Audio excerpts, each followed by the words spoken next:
আসসালামু আলাইকুম। Hello everyone, welcome to my channel.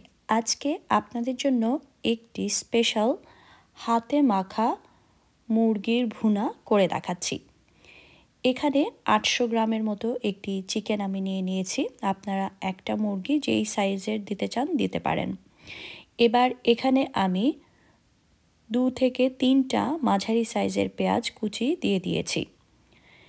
এবার এখানে আমি 1 টেবিল চামচ পরিমাণ রসুন বাটা দিয়ে দিচ্ছি। যেহেতু মুরগির মাংস তাই রসুন বাটার পরিমাণটা আদা বাটা থেকে একটু বেশি দিয়েছি। 3/4 টেবিল চামচ পরিমাণ আদা বাটা দিয়ে দিচ্ছি হলুদ গুঁড়ো 1.5 চা চামচ। এবার মরিচ গুঁড়ো 1 চা চামচ। এবার দিয়ে দিচ্ছি ধনে গুঁড়ো 1 চা চামচ, জিরে গুঁড়ো আধা চা চামচ এবং সামান্য পরিমাণে গরম মশলার গুঁড়ো দিয়ে দিয়েছি। আস্ত গরম মশলা দিচ্ছি তেজপাতা, দারুচিনি এবং এলাচি 2-3টা করে যেগুলো আপনার পছন্দ সেগুলো দেবেন।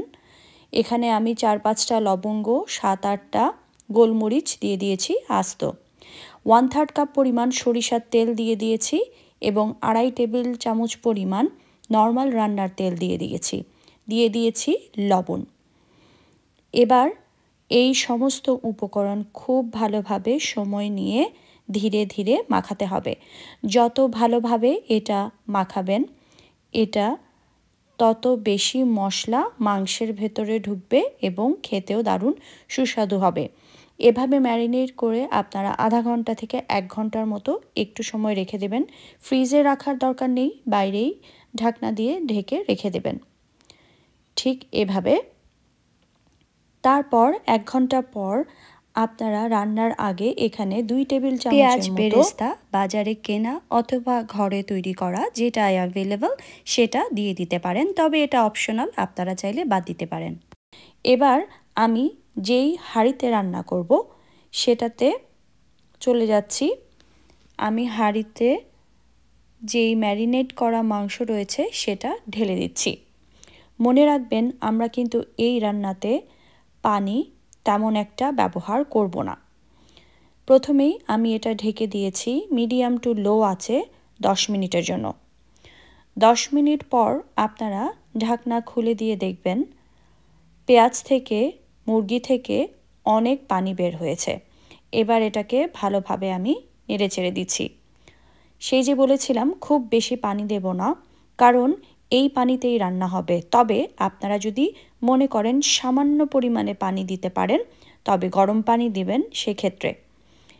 এখানে আমি ছোট সাইজের একটি টমেটো পুরোটা এরকম কুচি করে দিয়ে দিয়েছি।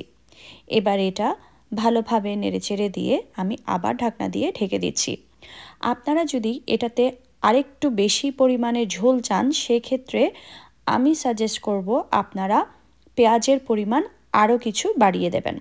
যেমন আমি 2টো মাঝারি সাইজের পেঁয়াজ দিয়েছি, আপনারা সেক্ষেত্রে 3 থেকে 4টা দিতে পারেন। যত পেঁয়াজ দেবেন তত এটা থেকে মশলা বের হবে।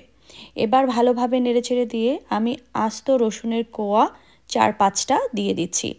এবার ঢেকে দিয়ে আমি কম আঁচে এটাকে রান্না করে নিচ্ছি। এবার 10 থেকে 12 মিনিট পর আপনারা ঢাকনা খুলে দিয়ে যখন দেখবেন রসুনগুলো সেদ্ধ হয়ে এসছে এবং মাখো মাখো হয়ে গিয়েছে তখন এখানে কাঁচামরিচ দিয়ে দেবেন। কাঁচামরিচ দেওয়ার পর আরও কিছু সময় ওয়েট করে এখন আমি এখানে ধনেপাতা কুচি দিয়ে দিচ্ছি। ধনেপাতা কুচি যদি পছন্দ না করেন নাও দিতে পারেন, তবে সরিষার তেলের সাথে এটা দারুণ সুস্বাদু লাগে। গরম ভাত, পরোটা, রুটি যে কোনো কিছুর সাথে এটা দারুণ সুস্বাদু। যদি রেসিপি ভালো লাগে রেসিপিটিতে একটি লাইক দিবেন, ফ্রেন্ডস অ্যান্ড ফ্যামিলির সাথে শেয়ার করতে ভুলবেন না। ধন্যবাদ সবাইকে। আল্লাহ হাফেজ।